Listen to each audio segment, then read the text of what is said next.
யார் அவருக்கு பயந்து உண்மையா நடக்கிறார்களோ அவருடைய சத்தத்தை அவர் கேட்கிறாரு. அது கேட்கறது மாத்திரம் இல்லைங்க, அதை கேட்டு அவர்களை ரட்சிக்கிறார்.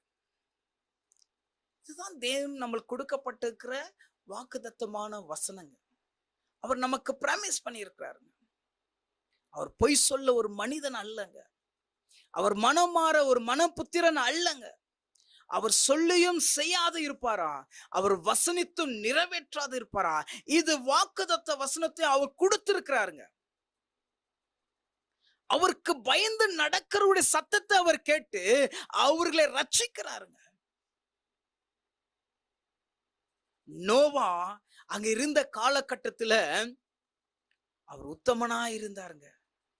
அதனால தேவனுடைய கண்களில் இருந்து அவருக்கு கிருபை கிடைச்சிச்சுங்க. அவர் நீதிமானா இருந்தாருங்க. அதனால தேவனுடைய கண்களில் இருந்து அவருக்கு கிருபை கிடைச்சிச்சு.